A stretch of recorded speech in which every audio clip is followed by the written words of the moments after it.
आज हम एक ऐसे एयरप्लेन की कहानी में गहराई से उतरेंगे जिसने ना सिर्फ मलेशिया को बल्कि पूरी दुनिया को हैरानी में डाल दिया। एक ऐसी घटना जो मॉडर्न एविएशन के इतिहास में एक काला धब्बा बन गई, एक पहेली जो आज तक सुलझ नहीं पाई। हम बात कर रहे हैं मलेशिया एयरलाइंस फ्लाइट MH370 की। Breaking news tonight, a Malaysia Airlines flight MH370 Flight MH370 disappeared en route to Beijing. 70, we are ready. Requesting flight number 310 to Beijing. Malaysia 370. Flight MH370 entered in the southern Indian Ocean. 8 March 2014 Kuala Lumpur international airport पर हर रोज की तरह चहल पहल थी। Flights आ रही थी और कई flights जा रही थी। इसी भीड़ में एक फ्लाइट थी मलेशिया एयरलाइंस की फ्लाइट MH370। ये एक बोइंग 777-200ER विमान था जो दुनिया के सबसे सेफ और रिलायबल जेट्स में से एक माना जाता है। इसका रजिस्ट्रेशन नंबर था 9MMRO। इस प्लेन को रात 12:41 पर कुआलालंपुर से चाइना के बीजिंग कैपिटल इंटरनेशनल एयरपोर्ट के लिए उड़ान भरनी थी। फ्लाइट में सब कुछ नॉर्मल लग रहा था। यात्री अपनी सीट पर बैठ चुके थे। कैबिन क्रू अपनी ड्यूटीज कर रहा था। प्लेन में कुल 239 लोग सवार थे, जिनमें 12 क्रू मेंबर्स और 227 यात्री, जिनमें 5 बच्चे भी शामिल थे। यात्री अलग अलग देशों से थे, लेकिन सबसे ज्यादा चाइना के 153 और मलेशिया के 50 नागरिक थे। क्रू पूरा मलेशियन था, जिसमें कैप्टन थे 53 साल के ज़ाहरी अहमद शाह। वो बहुत ही अनुभवी पायलट थे, जिनके पास 18,000 घंटों से भी ज्यादा का फ्लाइंग एक्सपीरियंस था। उनके साथ थे फर्स्ट ऑफिसर 27 साल के फारिक अब्दुल हामिद, जो अपनी बोइंग 777 के फाइनल ट्रेनिंग चेक के लिए तैयार थे। मौसम साफ था, फ्लाइट्स के लिए कंडीशन बिल्कुल ठीक थी। प्लेन ने रनवे पर दौड़ लगाई और मलेशियन वक्त के मुताबिक 12:42 पर एयरप्लेन ने टेक ऑफ किया। सब कुछ शेड्यूल के हिसाब से ही हो रहा था। फ्लाइट ने अपनी शुरुआती चढ़ाई पूरी की और अपने क्रूजिंग एल्टीट्यूड यानी 35,000 फीट की ऊंचाई पर पहुंच गई। कॉकपिट में कैप्टन ज़हीरी और फर्स्ट ऑफिसर फारिक ने कमान संभाली हुई थी। ग्राउंड पर एयर ट्रैफिक कंट्रोलर्स यानी ATC से उनका कम्युनिकेशन बिल्कुल नॉर्मल था। रात 1:01 पर प्लेन साउथ चाइना सी के ऊपर से गुजर रहा था। मलेशियन एयर स्पेस के एज पर कुआलालंपुर ATC ने MH370 को अगले कंट्रोल सेंटर, जो वियतनाम के हो ची मिन सिटी में था, उससे कांटेक्ट करने को कहा। रात 1:19 पर MH370 के कॉकपिट से आखिरी बार आवाज आई। ये आवाज फर्स्ट ऑफिसर फारिक हामिद की मानी जाती है। उन्होंने मलेशियन ATC को कहा, गुड नाइट मलेशियन 370। ये एक स्टैंडर्ड साइन ऑफ था, इसमें कुछ भी अनयूजुअल नहीं था। लेकिन इसके ठीक बाद कुछ अजीब हुआ। रात 1:21 पर जैसे ही प्लेन मलेशियन और वियतनामी एयर स्पेस के बीच नो मैंस लैंड में एंटर हुआ, वो अचानक गायब हो गया। गायब होने का मतलब है कि प्लेन का ट्रांसपोंडर बंद हो गया या काम करना बंद कर गया। ट्रांसपोंडर एक डिवाइस होता है जो प्लेन की आइडेंटिटी, एल्टीट्यूड और स्पीड जैसी कई जानकारियां ग्राउंड रेडार को भेजता है। जैसे ही ट्रांसपोंडर बंद हुआ तो ATC की स्क्रीन से MH370 की लोकेशन गायब हो गई। पहले तो कंट्रोलर्स को लगा कि शायद कोई टेक्निकल ग्लिच होगा। उन्होंने बार बार MH370 से रेडियो पर कांटेक्ट करने की कोशिश की, लेकिन कोई जवाब नहीं मिला। और साथ ही साथ वियतनामी कंट्रोलर्स ने भी कोशिश की, पर उधर से भी सिर्फ खामोशी ही हाथ लगी। धीरे धीरे ये एहसास होने लगा कि मामला गंभीर है। एक पूरा बोइंग 777 यूं ही रेडार से गायब नहीं हो सकता। कहाँ गया प्लेन? क्या हुआ उसके अंदर? ये सवाल ATC में मौजूद हर एक शख्स के दिमाग में कौंधने लगा। इसी उलझन और शुरुआती खोजबीन में कई घंटे बीत गए। ना प्लेन का कुछ पता चला, ना कोई डिस्ट्रेस सिग्नल मिला। सुबह होते होते ये खबर दुनिया भर में फैल गई कि मलेशियन एयरलाइंस की एक फ्लाइट लापता है। एयरलाइंस ने कंफर्म किया कि MH370 से कांटेक्ट टूट गया है। यात्रियों के परिवार वाले एयरपोर्ट्स पर जमा होने लगे। उनकी आंखें डर और खौफ से भरी हुई थी। फौरन एक multinational search and rescue operation launch किया गया। शुरुआत में सारा फोकस साउथ चाइना सी और गल्फ ऑफ थाईलैंड पर था। ये वही इलाका था जहां प्लेन का आखिरी बार कांटेक्ट हुआ था और जहां उसे बीजिंग के रास्ते पर होना चाहिए था। Malaysia, Vietnam, China, Singapore, USA और कई दूसरे देशों ने अपने एयरक्राफ्ट इस खोजबीन में लगा दिए। सब यही मानकर चल रहे थे कि अगर प्लेन क्रैश हुआ है तो उसका मलबा कहीं आसपास ही मिलेगा। दिन रात खोजबीन चलती रही। समुद्र की सतह को छान मारा गया, लेकिन कुछ हाथ नहीं लगा। ना कोई तेल का निशान, ना कोई मलबे का, और ना ही कोई लाइफ जैकेट। कुछ भी नहीं मिला। ये बहुत अजीब था कि इतना बड़ा प्लेन बिना कोई निशान छोड़े आखिर कहां गायब हो गया। मिलिट्री रेडार का चौंकाने वाला खुलासा। सर्च ऑपरेशन को चलते हुए कुछ दिन हो गए थे, लेकिन कोई सफलता नहीं मिल रही थी। तभी मलेशियन मिलिट्री ने एक ऐसी जानकारी दी जिसने पूरी इन्वेस्टिगेशन की दिशा बदल कर रख दी। मिलिट्री के पास प्राइमरी रेडार होते हैं, ये सेकेंडरी रेडार से अलग होते हैं।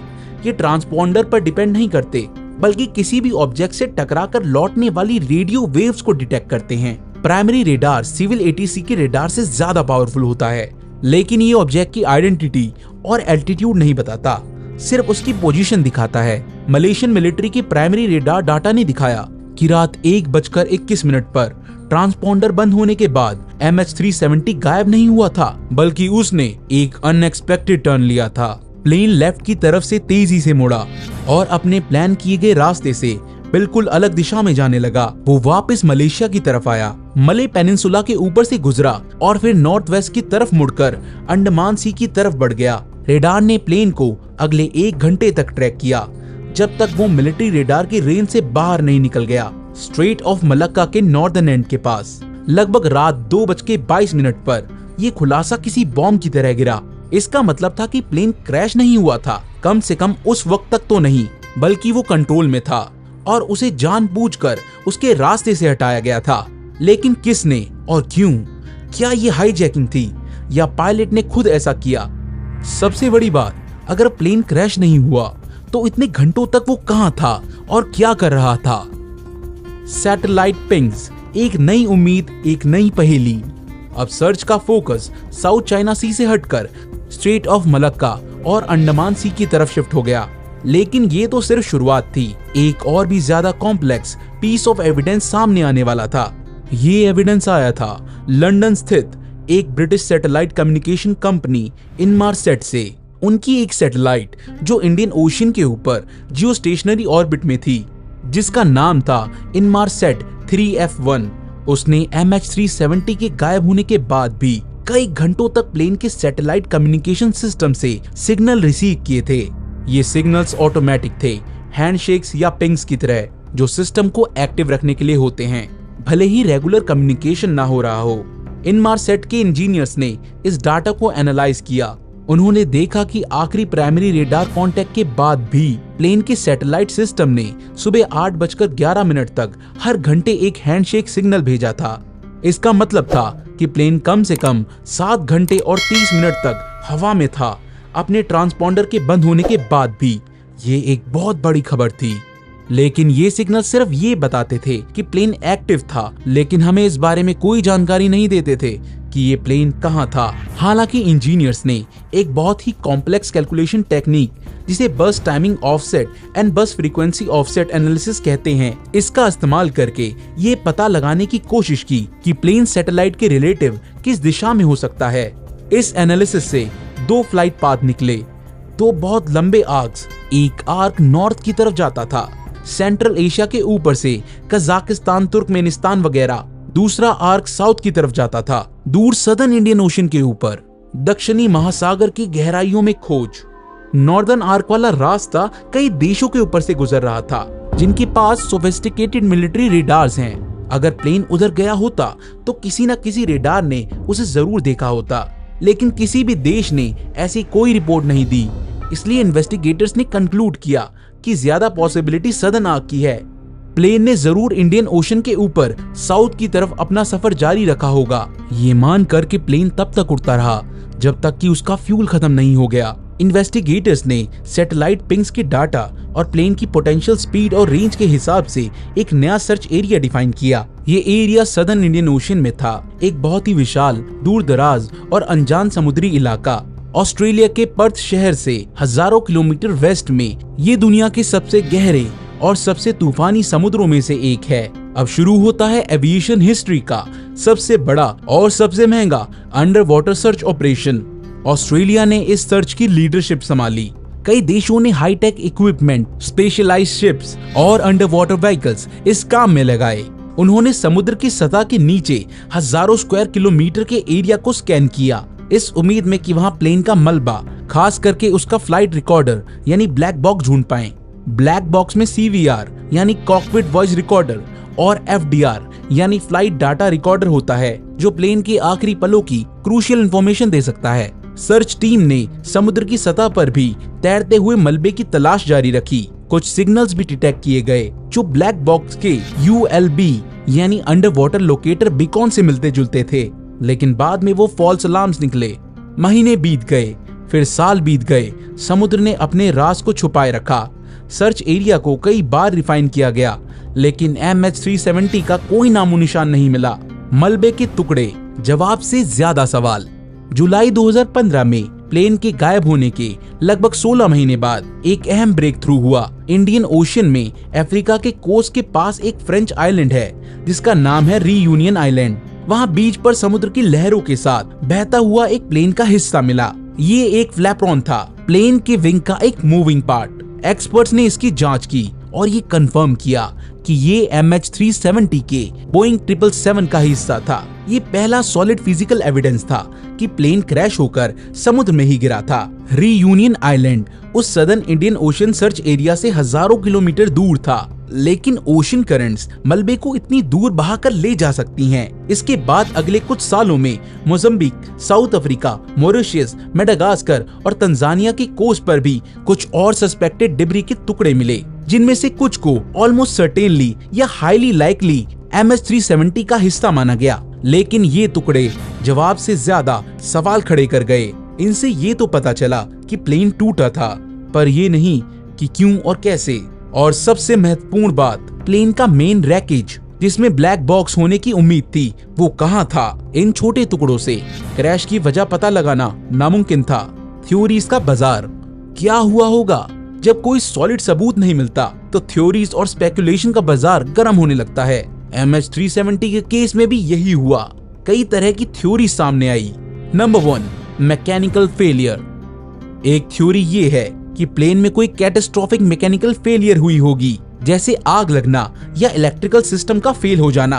हो सकता है इसी वजह से कम्युनिकेशन सिस्टम बंद हो गए और पायलट्स ने प्लेन को किसी भी नजदीकी एयरपोर्ट की तरफ मोड़ने की कोशिश की हो, लेकिन इससे पहले कि वो पहुंच पाते वो बेहोश हो गए, या प्लेन अनकंट्रोलेबल हो गया और ऑटो पायलट पर उड़ता रहा जब तक फ्यूल खत्म नहीं हो गया।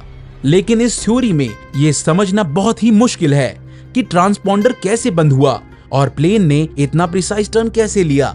आमतौर पर फेलियर के बाद पायलट डिस्ट्रेस कॉल देने की कोशिश करते हैं। Theory number 2, pilot suicide and murder. ये बहुत ही कंट्रोवर्शियल थ्योरी है। इसके मुताबिक कैप्टन जाहिरी या फर्स्ट ऑफिसर फारिक हामिद ने जानबूझकर प्लेन को हाईजैक किया, कम्युनिकेशन बंद किया और उसे समुद्र में क्रैश करा दिया। कुछ रिपोर्ट्स में कैप्टन जाहिरी की लाइफ में चल रहे पर्सनल स्ट्रेस या उनके घर पर मिले फ्लाइट सिमुलेटर में सदर्न इंडियन ओशन के रास्ते प्रैक्टिस करने की बात कही गई, लेकिन इसका कोई ठोस सबूत नहीं मिला है। मलेशियन अथॉरिटीज और उनके परिवार ने इस थ्योरी को हमेशा खारिज किया है। ये भी सवाल उठता है कि अगर ऐसा था तो उन्होंने इतने घंटों तक प्लेन क्यों उड़ाया? वो प्लेन क्रैश उससे पहले भी कर सकते थे। Theory number 3, hijacking. एक और पॉसिबिलिटी है कि प्लेन को हाईजैक किया गया हो सकता है हाईजैकर कॉकपिट में घुस गए हों और पायलट को प्लेन क्रैश करने पर मजबूर किया हो या मार दिया हो। फिर उन्होंने ट्रांसपॉन्डर बंद कर दिया और प्लेन को किसी अनजान मकसद से उड़ाया, लेकिन किसी भी टेररिस्ट ग्रुप ने इसकी जिम्मेदारी नहीं ली। प्लेन में 2 ईरानियन यात्रियों के फेक पासपोर्ट से ट्रेवल करने की बात भी सामने आई थी, लेकिन इन्वेस्टिगेशन में उनका कोई टेरर ग्रुप से लिंक नहीं मिला। अगर हाईजैक हुआ था तो मोटिव क्या था और वो प्लेन को कहां ले जाना चाहते थे? Theory number 4, remote hijacking. एक और एडवांस थ्योरी ये है कि प्लेन को रिमोटली हैक करके कंट्रोल किया गया हो, लेकिन एक्सपर्ट्स मानते हैं कि बोइंग 777 जैसे प्लेन के फ्लाइट कंट्रोल सिस्टम को रिमोटली हाईजैक करना उस वक्त की टेक्नोलॉजी से लगभग नामुमकिन था। Theory number 5, accidental shoot down. कुछ कॉन्स्पिरेसी थ्योरीज ये भी कहती हैं कि प्लेन को गलती से किसी मिलिट्री एक्सरसाइज के दौरान मार गिराया गया हो और फिर इस बात को छुपाने की कोशिश की गई हो, लेकिन इसका भी कोई सबूत नहीं है और इतने बड़े स्केल पर कवर अप करना बहुत मुश्किल होता। हर थ्योरी के अपने सपोर्टर्स और क्रिटिक्स हैं, लेकिन बिना मेन रैकेज और ब्लैक बॉक्स के सच्चाई का पता लगाना मुश्किल है। Official investigation and it's results. Malaysia ने एक ऑफिशियल इन्वेस्टिगेशन टीम बनाई जिसमें इंटरनेशनल एक्सपर्ट्स भी शामिल थे। उन्होंने सालों तक डाटा एनालाइज किया, पॉसिबल सिनेरियोस पर गौर किया। जुलाई 2018 में उन्होंने अपनी फाइनल रिपोर्ट पेश की। रिपोर्ट ने प्लेन के अचानक मुड़ने और कम्युनिकेशन बंद होने को कंफर्म किया और कहा कि ये एक्शंस मैनुअल इनपुट्स के कारण हुए लगते हैं, ना कि ऑटो पायलट के, यानी किसी ने जानबूझ के ये सब किया था। लेकिन रिपोर्ट ये निर्धारित नहीं कर पाई ऐसा किसने किया और क्यों। उन्होंने कहा कि वो किसी भी पॉसिबिलिटी को रूल आउट नहीं कर सकते, लेकिन उनके पास कोई कंक्लूसिव एविडेंस नहीं है। रिपोर्ट ने एटीसी की शुरुआती रिस्पांस में कुछ खामियां भी हाईलाइट की। कुल मिलाकर रिपोर्ट ने मिस्ट्री को सॉल्व नहीं किया, बल्कि उसे और गहरा कर दिया। End of the search and its future. Official under water search operation को जनवरी 2017 में सस्पेंड कर दिया।